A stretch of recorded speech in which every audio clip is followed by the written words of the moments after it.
Now tell me how the sex trade related to, as it were, the legitimate economy, because that takes us into the realm of architecture and the actual physical environment of the city. There's a lot of turnover in the sex industry.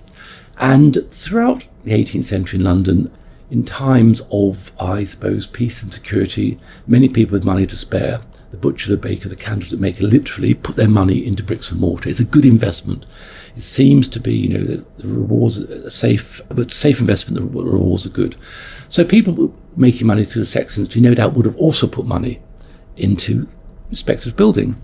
We know some examples that was definitely the case, as far as one can be different anything in this, I suppose. Moll King, who was a very famous coffee house keeper and bored to a degree in Covent Garden in the 1730s, 40s, she built a row of houses, Moll King's Row on Haverstock Hill in Hampstead, which partly survived actually. So that was a very direct case of her having money and putting it in, investing soundly in architecture, in building. And throughout the 18th century, there are quite a few tangential references to various people doing that, and observations made by visitors. I mean, Marylebone is this fascinating area of London that grows mightily, from the 1720s. So it's called the New Buildings, new part of the city, really. So north of Oxford Street and west of Tottenham Court Road. So all this developed and becomes very famous as an elegant, I suppose, refuge, repose for people in the sex industry. There's a guy called Arkenholtz, a visitor, German visitor, arrives in London in the early 1780s and makes some startling observations about Marylebone. I mean, he says at one point, different editions of the book have slightly different figures, but he says 30,000 prostitutes live in Marylebone, which is a very large parish. 1,700 of them occupy single houses. And he then says, as far as he can see, that whole area, this whole bit of speculative London wouldn't exist without the sex industry, because not only are people in the sex industry putting money into construction of these speculative buildings, but provide, tenants. These girls earn good money so they can pay high rents, and therefore, fuel speculation, pay high rent to landlords. And in that sense, in that way, I suppose, the wages of sin are whitewashed and put back into the main economy of London through paying rents, through employing builders to construct houses and so on.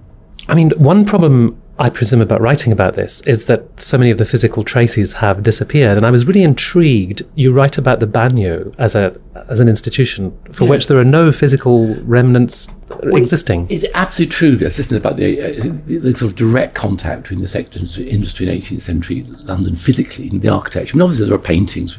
We can talk about that later on, maybe in Hogarth or the way Reynolds was inspired by prostitutes in his art.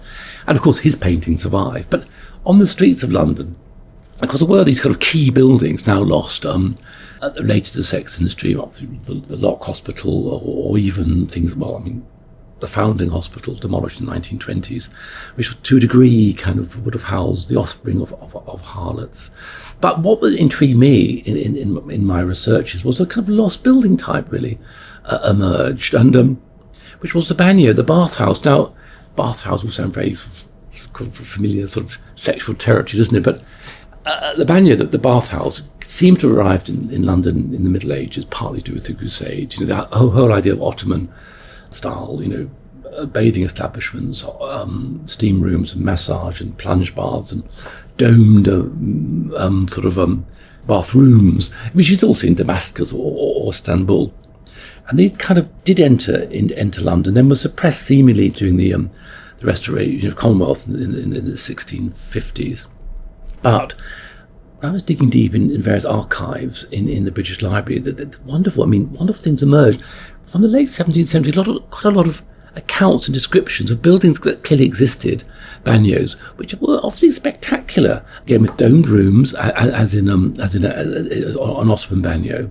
The domes even pierced with little windows, to let light sparkle through, as one sees in bagnios in say Damascus. And a whole array of familiar rooms, steam rooms, hot baths, cold baths, massage rooms, and descriptions of visits to these places.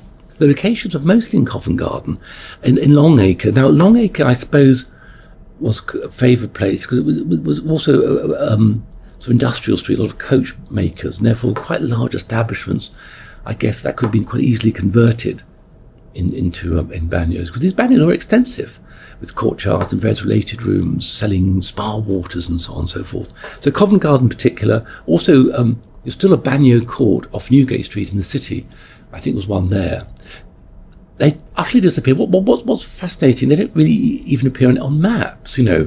The Duke's Banyo and the King's Banyo in Covent Garden, specific locations are given. One's at the west end of Longacre. One can kind of trace the site of it, but it doesn't appear on any maps of the 18th century, and nothing to be seen above ground now. So, but there are these sort of tantalising fragments. For example, I found some printed pamphlets describing, you know, what goes on in them, little illustrations, a token, a medal, you know, for female bathing 2 days of the week, I think Tuesday and Friday.